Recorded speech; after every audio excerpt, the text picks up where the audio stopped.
Bismillahirrahmanirrahim. Allahumma sholli ala sayyidina Muhammad wa ali sayyidina Muhammad. Allahumma sholli ala sayyidina Muhammad wa ali sayyidina Muhammad. Allahumma sholli ala sayyidina Muhammad wa ali sayyidina Muhammad. Alhamdulillahi rabbil alamin wa bihi nasta'in ala umurid dunya waddin. Wassalatu wassalamu ala asyrafil anbiya'i wal mursalin habibina wa habibi ilahil alamin alladzi sumiya fis sama'i bi Ahmad wa fil ardi bi Abil Qasimil Mustafa Muhammad wa ahli baitihi at-tayyibin at-tahirin la siyama baqiyatillahi fi ardin arwahuna wa arwahul alamin liturabi maqdamihil fida wa sayyidatina Fatimah az-Zahra wa maulatina Khadijatal Kubra wa jami' ahli baitin nubuwah wa ma'dinir risalah wa anbiya'illahi wa rusulihi wa malaikatihi wa siddiqina wa syuhada'i wa sholihin wa hasuna ulaika rafiqa. Assalamu alayka ayyuhan nabiyyu wa rahmatullahi wabarakatuh. Assalamu ala ahli baitin nubuwah. Assalamu ala ma'dinir risalah. Assalamu ala jami'i ibadillahi sholihin. Assalamualaikum jami'an warahmatullahi wabarakatuh. Alhamdulillah, segala puji, ungkap syukur kita kehadirat Allah Subhanahu wa Ta'ala. Kita dipertemukan lagi pada kajian subuh bulan suci Ramadan. Para pemirsa Majulah Ijabi TV dimanapun berada,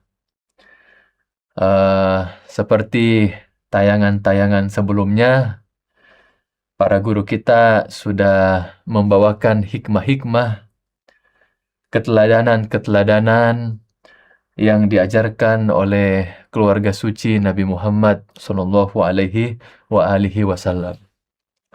Dan satu di antara warisan teramat berharga dari Ahlul Bait Nabi Muhammad sallallahu alaihi adalah sebuah risalah yang dikenal dengan Risalatul Hukuk. Dan risalah ini merupakan ajaran dan keteladanan dari Imam Ali Zainal Abidin As-Sajjad, satu di antara 12 imam silsilah suci keluarga Nabi sallallahu alaihi wasallam. Dan di Risalatul Hukuk itu Imam Ali Zainal Abidin berbicara tentang hak-hak, ya.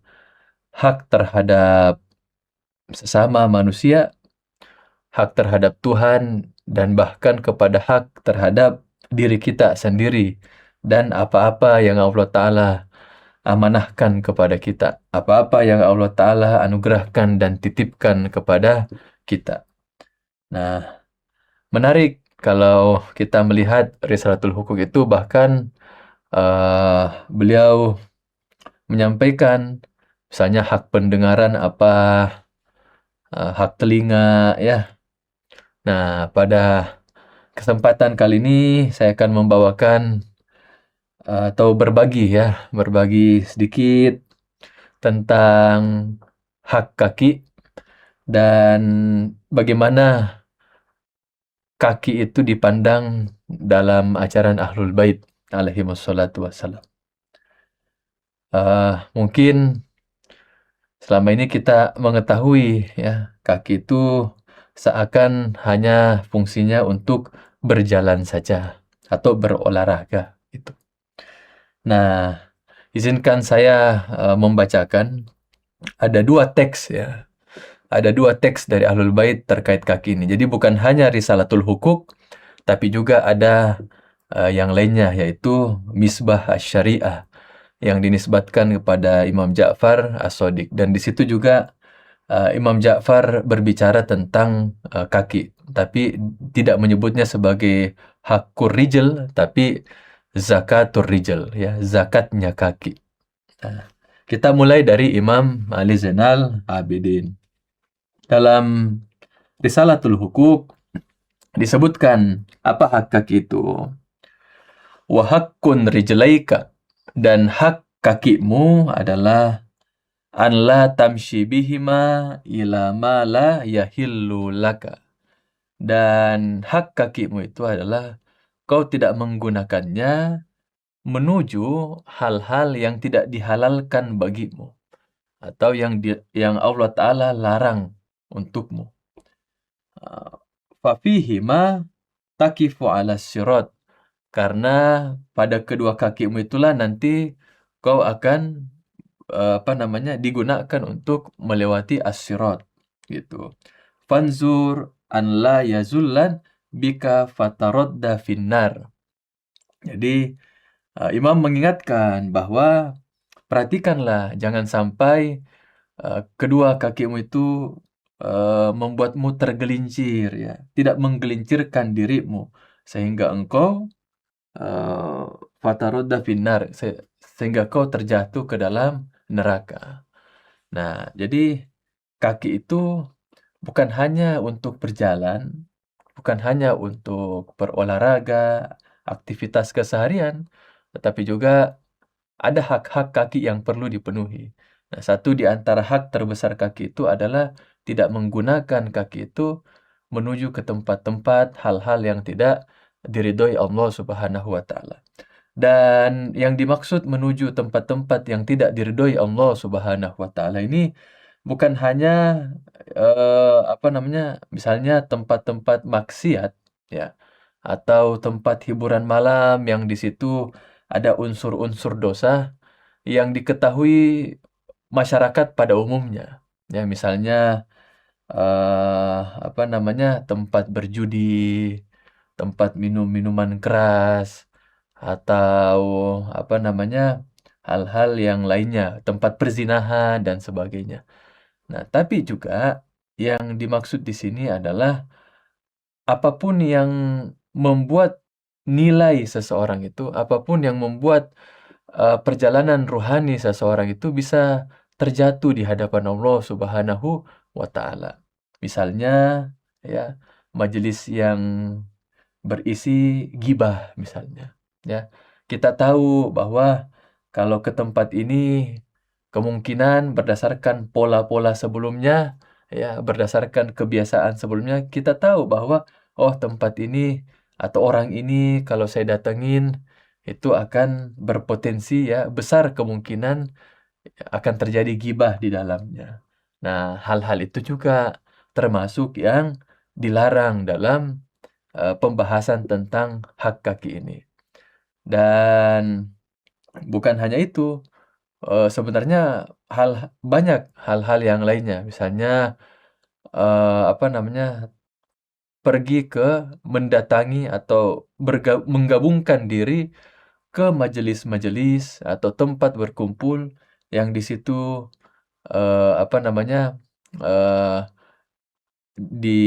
digaungkan ya atau dalam tanda petik dikibarkan suara-suara untuk memecah belah umat Islam, begitu. Nah, itu juga termasuk yang dilarang. Eee kita kenal ada namanya Masjid Diror ya, yang kemudian diabadikan dalam Al-Qur'an.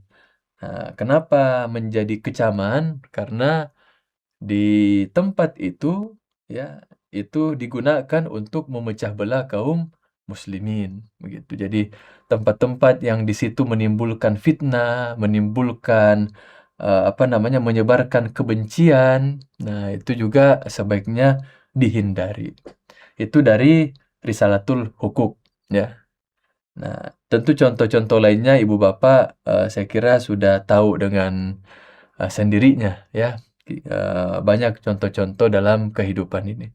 Nah, yang kedua, izinkan saya membacakan, teks dari Misbah Asy-Syariah yang dinisbatkan pada Imam Ja'far As-Shadiq. Wa zakatu rijli as-sa'yu fi huquqillah ta'ala min ziyaratis sholihin wa majalidz dzikr wa islahin nas wa silatir rahim wal jihad wa ma fihi solahu qalbik wa salamatu dinik. Jadi menurut Imam Ja'far As-Shadiq, zakat kaki kita, ya, hak yang harus ditunaikan dari kaki kita ini adalah apa? As-sa'yu fi hukukillah. Berusaha menunaikan hak-hak Allah Tapi hak-hak Allah yang mana? Nah, di sini disebutkan min ziyaratis sholihin. Di antaranya adalah menziarahi orang-orang soleh. Nah, bagian menziarahi orang-orang soleh ini, apa namanya, ziarah kepada orang soleh ini tentu kita sudah tahu bahwa itu bagian dari berkah. Ya. Kita mendapatkan keberkahan dari menziarahi orang yang kita pandang sebagai orang soleh. Nah, sebenarnya kalau kita membahasnya secara filsafat, khususnya irfan, ya. Jadi ketika terjadi pertemuan antara dua pihak, ya.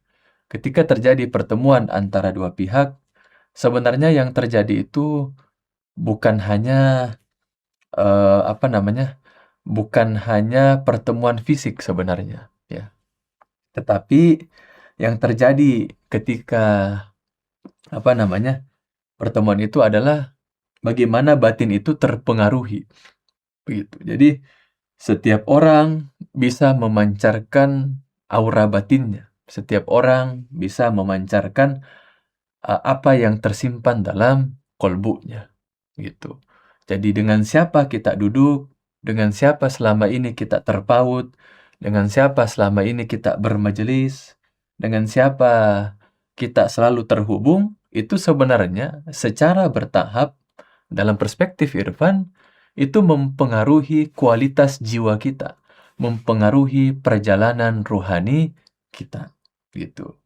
Kalau seseorang sering apa namanya bergaul atau menemani orang yang suka gibah, ya, walaupun dia tidak ikut gibah, tetapi apa namanya efek-efek batiniahnya itu mampu mempengaruhi orang yang menemaninya itu, walaupun dia sendiri tidak ikut gibah.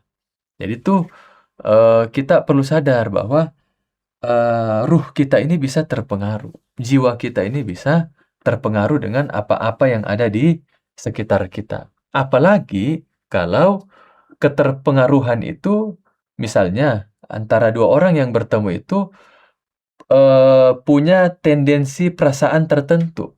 Nah, itu semakin menguatkan pengaruh batiniahnya, begitu.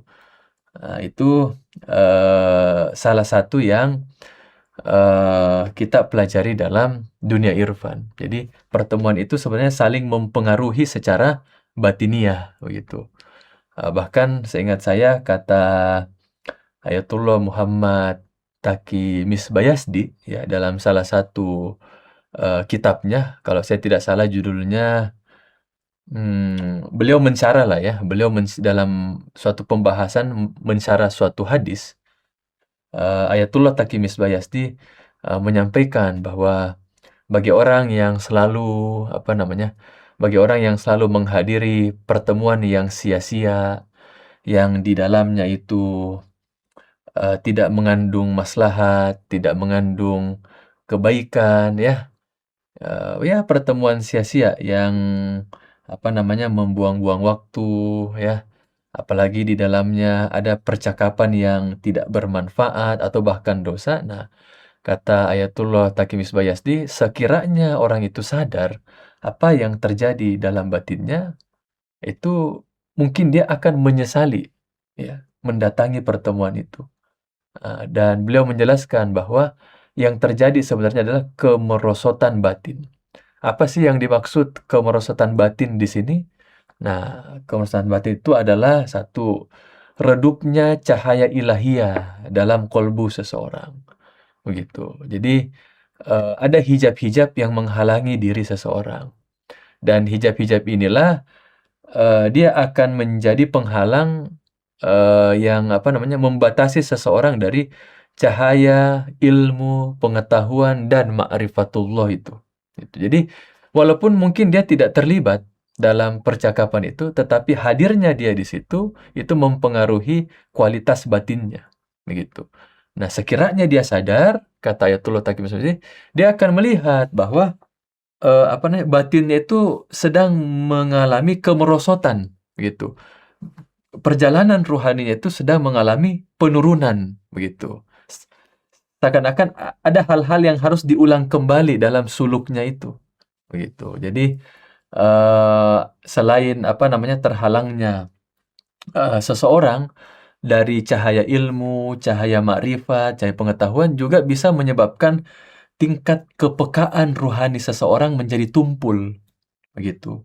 Yang tadinya dia bisa merasakan hal-hal yang misalnya dia cepat terharu, dia cepat meneteskan air mata ketika mendengar nama baginda Nabi disebutkan sallallahu alaihi wasallam, ketika mendengar Sayyidina Husain, ketika mendengar kisah-kisah spiritual, kisah-kisah rohani, yang dulunya dia cepat tersentuh kalau melihat orang yang fakir miskin, ya, dia cepat berempati. Nah, hadirnya dia di majelis-majelis yang tidak bermanfaat, perkumpulan yang mengandung ghibah, unsur-unsur dosa lainnya, nah itu menyebabkan kepekaan ruhani itu menjadi berkurang, ya, menjadi tumpul, begitu. Nah, jadi kembali lagi ke ziarah as-solihin, kenapa kita perlu menziarahi as-solihin agar apa yang tersimpan dalam batin orang-orang soleh ini, kita harapkan ya, pancaran cahayanya itu juga memantul kepada kita, memberikan efek pada suluk kolbiah kita, begitu.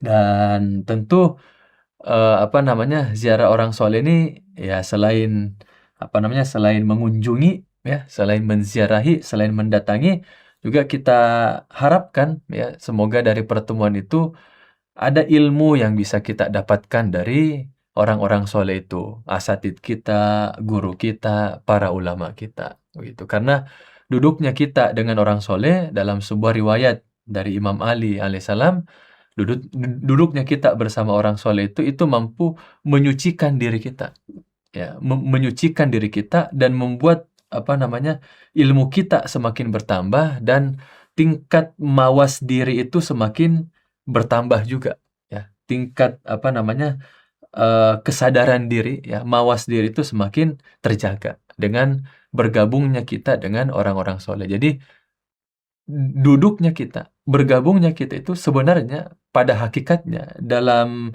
alam malakut, ya, alam malakut yang mata lahiriah kita ini tidak jangkau. Itu sebenarnya kita sedang menggabungkan diri kita dengan apa? Dengan apa yang menjelma dalam batin mereka. Dan kita harapkan semoga dengan duduknya itu juga kita disampaikan pada tingkat-tingkat pengetahuan atau tingkat-tingkat makrifat yang lebih tinggi, begitu. Nah, itu tentang ziarah as-solihin. Nah, hak kedua dari kaki itu dalam misbah asy-syari'ah adalah wa majalidziz dzikr, ya. Majelis-majelis zikir, gitu. Nah, apa yang dimaksud zikir di sini?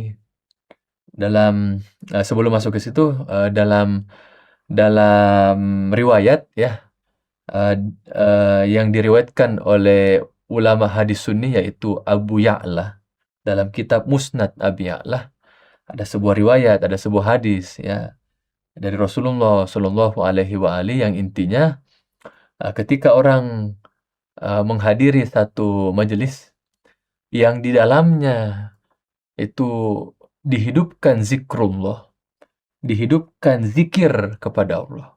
Ya, majelis itu diisi dengan kalimat-kalimat thayyibah. Majelis itu digunakan untuk menghidupkan ajaran-ajaran Allah Subhanahu wa taala, maka ketika orang yang berkumpul itu bangkit dari majelis itu, pada saat yang sama dosanya telah diampuni, begitu. Jadi hanya sekedar duduk ya dan kita menggabungkan diri di majelis itu yang di dalamnya ajaran-ajaran Allah Subhanahu wa taala dihidupkan. Nah, itu sebenarnya menjadi sebab, menjadi wasilah pengampunan dosa-dosa kita. Nah, apa yang dimaksud zikir di sini? Apakah zikir di sini yang dimaksud adalah majelis-majelis wirid, majelis-majelis yang menghidupkan kalimat-kalimat thayyibah. Nah, Ahlul Bait punya perspektif yang lain tentang apa yang dimaksud dengan zikir. Dalam kitab Al-Kafi, kalau saya tidak salah dari Imam Ja'far As-Shadiq atau dari Imam Muhammad Al-Baqir alaihissalam, disebutkan bahwa zikir itu bukan hanya la ilaha illallah, bukan hanya subhanallah, bukan hanya Allahu Akbar. Itu dalam riwayat Imam Ja'far Shadiq. Jadi Imam mengatakan zikir itu laisa la ilaha illallah faqat wa subhanallah faqat wallahu akbar faqat. Bukan hanya la ilaha illallah saja, bukan hanya Allahu Akbar saja, bukan hanya subhanallah saja. Jadi Imam menafikan bahwa yang dimaksud zikir itu bukan hanya yang mungkin selama ini orang pahami, ya, zikir lisan, ya, melantunkan zikir, ya, tasbih dan sebagainya, bukan hanya itu. Tapi dalam riwayat Imam disebutkan zikir yang dimaksud, ya, jadi yang dimaksud zikir itu adalah yang intinya segala sesuatu yang berada dalam koridor perintah Allah Subhanahu wa Ta'ala. Dan dan segala sesuatu yang di dalamnya menjauhi larangan Allah Subhanahu wa Ta'ala. Jadi zikir yang dimaksud adalah apapun yang diridhoi Allah Subhanahu wa Ta'ala, maka itu termasuk zikir. Itu apapun yang membuat kita jauh dari larangan Allah Subhanahu wa Ta'ala, menjauhi maksiat, menjauhi dosa dan sebagainya, itu sebenarnya bagian dari zikir. Nah, sehingga zikir itu bukan hanya dibatasi pada majelis-majelis keagamaan. Zikir itu bukan hanya dibatasi dengan majelis-majelis misalnya haul, ya, majelis taklim, pengajian, tidak. Tapi semua aktivitas, semua perbuatan yang di dalamnya dihidupkan perintah Allah dan menjauh dari larangan Allah itu bagian dari zikir. Maka perkhidmatan sosial, ya, bakti sosial, ya, menyumbang beras, ya, aktivitas gotong royong, berbagi beras, ya, pelayanan kesehatan ke desa-desa, ya, bekerja sama dengan berbagai jejaring dengan kawan-kawan dan sebagainya. Nah, bergabungnya kita di aktivitas seperti itu sebenarnya bagian dari majelis zikir. Bahkan membantu orang yang membantu orang yang misalnya ada seorang nenek atau seorang kakek yang ingin menyeberang. Nah, pada saat kita membantu nyeberang itu, sebenarnya kita sedang berzikir. Begitu. Jadi, zikir dalam perspektif Ahlul Bait adalah segala sesuatu yang mendatangkan ridho Allah Subhanahu wa Ta'ala. Nah, selanjutnya dalam dalam misbah syariah adalah wa islahin nas, ya, wa islahin nas. Nah, islahin nas ini ada dua maknanya, ya. Memperbaiki manusia ini ada dua maknanya. Makna yang pertama adalah memperbaiki dua hubungan, ya.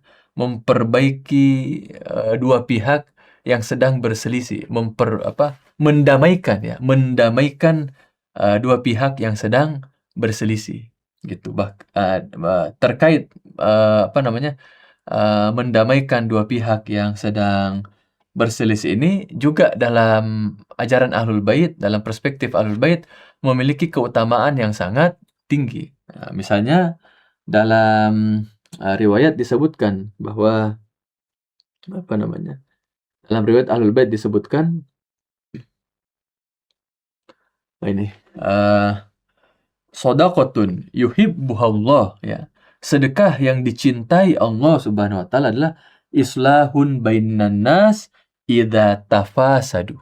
Ya, jadi memperbaiki di antara hubungan manusia, memperbaiki hubungan dua pihak idza tafasadu.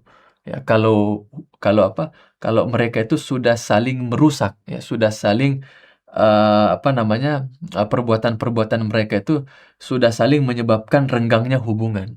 Nah, ternyata dalam riwayat Ahlul Bait itu termasuk sedekah yang dicintai Allah Subhanahu wa Ta'ala. Dan lanjutan hadis itu wa taqarrub, ya, wa taqarrub bainahum idza taba'adu. Nah, dan mendekatkan jarak mereka, mendekatkan hubungan mereka, mendekatkan hati mereka, kalau sekiranya mereka itu sudah saling menjauh, begitu. Nah, ternyata hak kaki dalam dalam mazhab Ahlul Bait, dalam ajaran Ahlul Bait adalah memperbaiki hubungan sesama manusia, begitu. Jadi sekiranya ada orang yang berjalan ke sana kemari ya di bumi Allah Subhanahu wa taala dan dia menyebarkan namimah, adu domba ya, menyebarkan berita-berita yang tidak benar ya.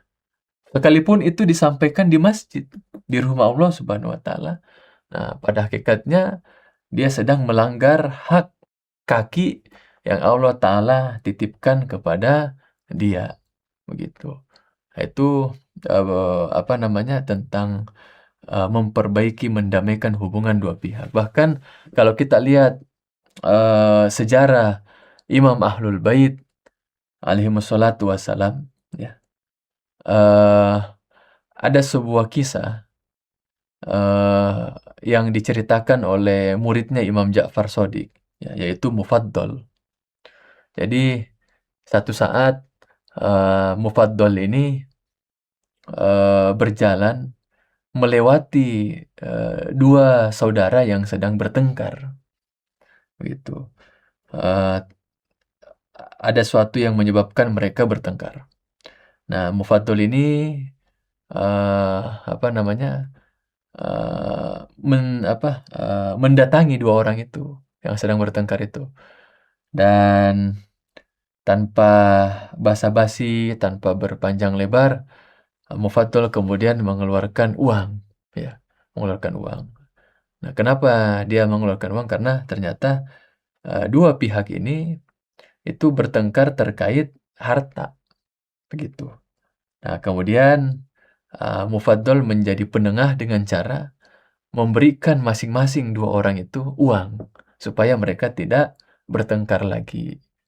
Nah, orang itu bertanya, ini untuk apa?" katanya. Kata Mufaddal, "Ini untuk mendamaikan kalian. Sekarang kalian tidak perlu lagi bertengkar karena apa yang kuberikan ini sudah mencukupi hak kalian masing-masing."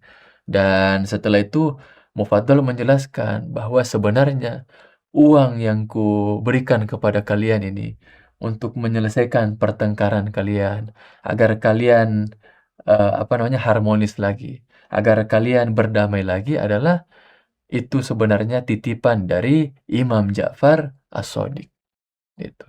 Jadi Imam Ja'far Shadiq, ya, di antara amalan yang pernah beliau lakukan dalam hidupnya, menitipkan uang kepada sahabatnya, menitipkan uang kepada muridnya untuk mendamaikan dua pihak, untuk mendamaikan dua orang yang sedang berselisih, begitu.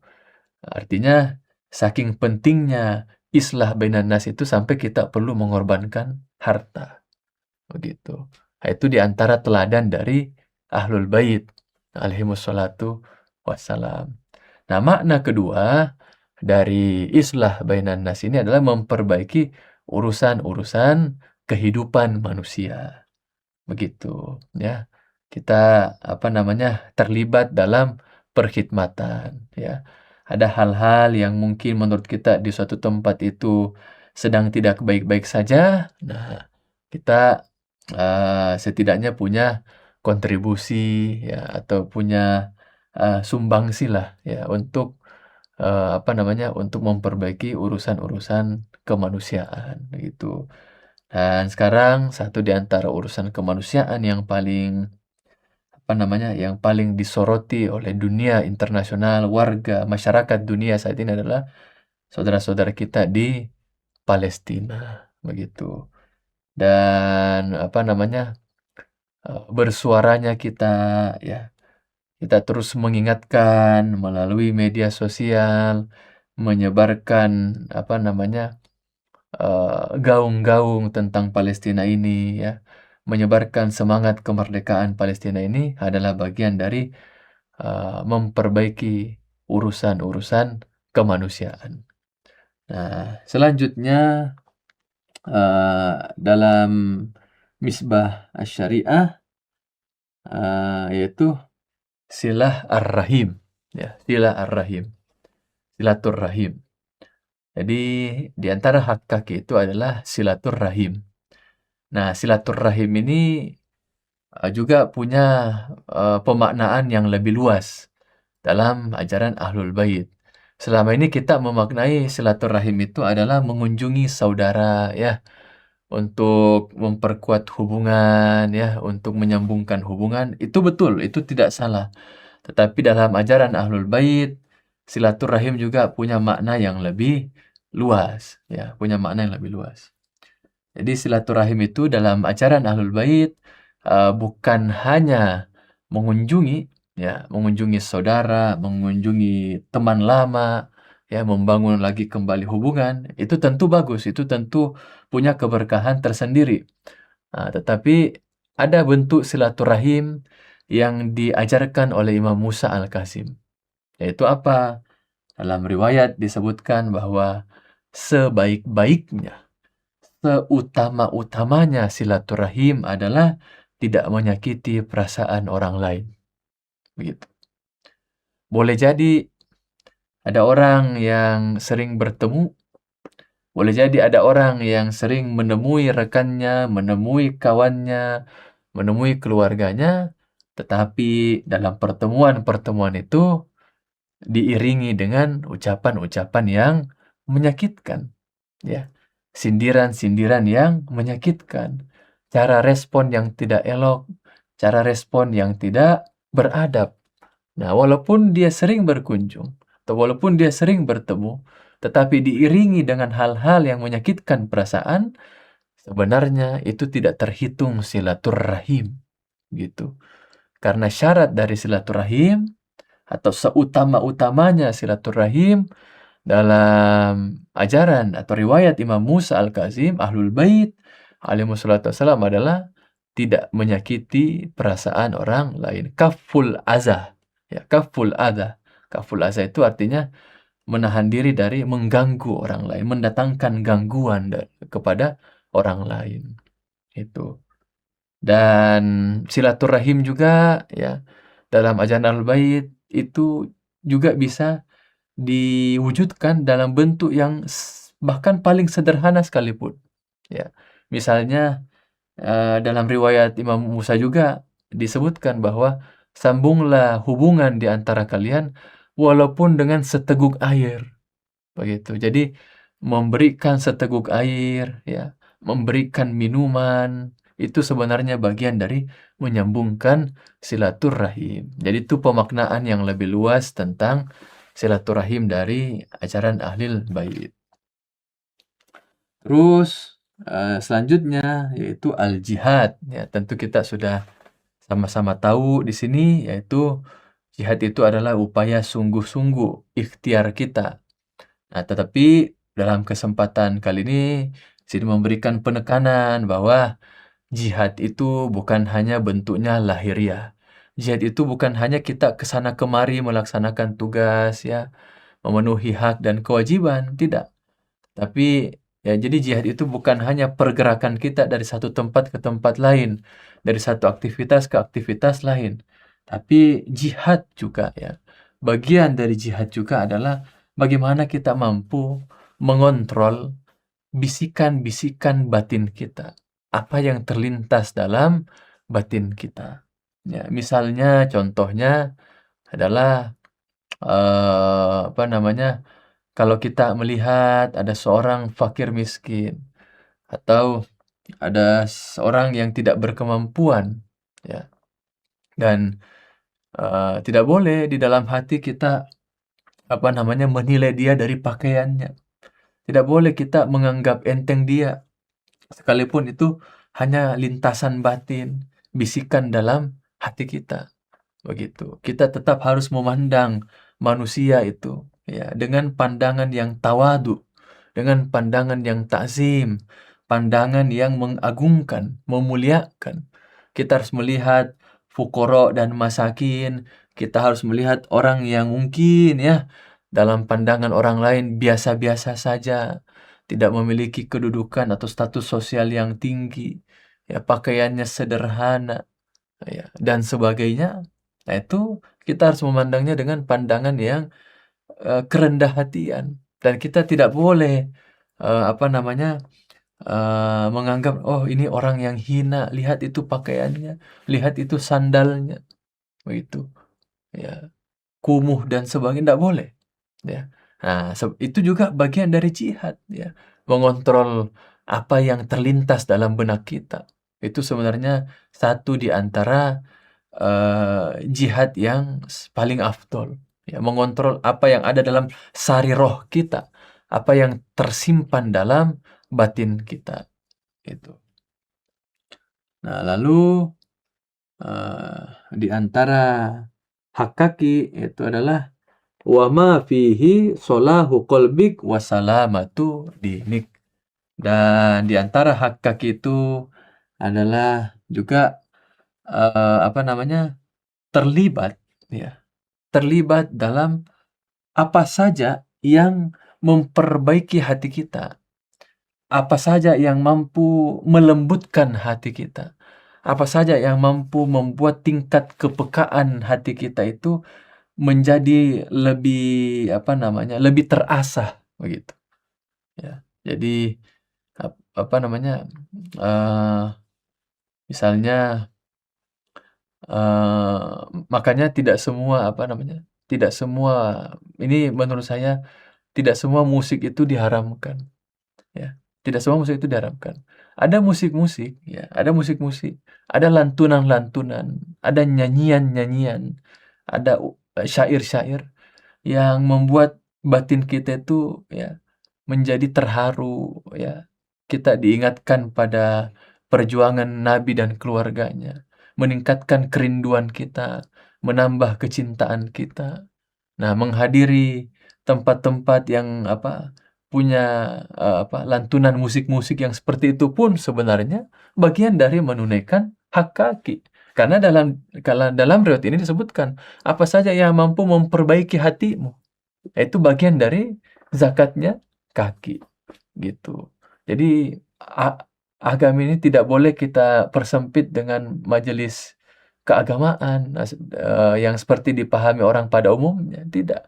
Tapi agama itu sebenarnya sangat luas, begitu. Banyak jalan yang Allah Ta'ala hamparkan untuk kita agar kita mendekatkan diri kepada Allah Subhanahu wa Ta'ala. Bahkan ada ungkapan bahwa eee, jalan menuju Allah itu sebanyak bilangan nafas manusia. Jadi bahkan mendengar musik pun ya, sekiranya ada di antara kalimat-kalimatnya, kata-katanya yang menambah kerinduan kita pada Rasulullah Shallallahu Alaihi Wasallam. Ada lantunan-lantunan yang menambah kecintaan kita pada keluarga Rasulullah Shallallahu Alaihi Wasallam, dan kita menghadiri perkumpulan-perkumpulan seperti itu, nah itu sebenarnya bagian dari mendekatkan diri kepada Allah Subhanahu wa Ta'ala, menunaikan zakat kaki kita itu. Nah, dan yang terakhir adalah salamatu dinik, apa saja yang mampu menyelamatkan agamamu. Nah, yang dimaksud apa saja yang mampu menyelamatkan agamamu itu adalah apa saja yang membuat keselamatan agama kita itu menjadi terjaga, menjadi lebih kuat pertahanannya, begitu. Nah, jadi saya kira apa namanya, Ahlul Bait ya memberikan kita jalan yang sangat luas, ya, jalan yang sangat lebar untuk kita menjaga diri kita, untuk kita mendekatkan diri kepada Allah Subhanahu wa Ta'ala. Bahkan mungkin kepada hal-hal ya, terhadap hal-hal yang mungkin selama ini kita tidak anggap itu bagian dari ibadah, begitu. Seperti tadi zikir ternyata maknanya lebih luas, ya. Ya, apa-apa yang memperbaiki hati kita, apa-apa yang mampu menyelamatkan hati kita itu cakupannya sangat luas. Mungkin itu dulu yang dapat disampaikan pada kesempatan kali ini. Tentu masih banyak hal yang dapat kita bincangkan, ya. Karena ilmu-ilmu Ahlul Bait itu seperti samudra yang tak ada habisnya, tak ada ujungnya untuk dibincangkan. Karena mereka adalah manifestasi sempurna dari nama-nama Allah Subhanahu wa Ta'ala. Semoga kita dapat melanjutkannya, membincangkan hal-hal lainnya di kesempatan berikutnya.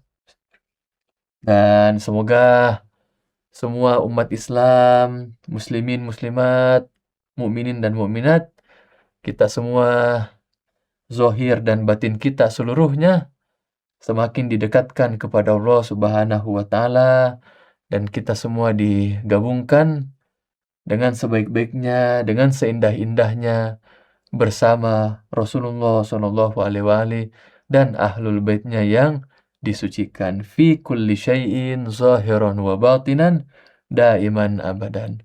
Wa ma taufiqi illa billah alaihi tawakkaltu wa ilaihi unib. Wassalamualaikum jami'an warahmatullahi wabarakatuh.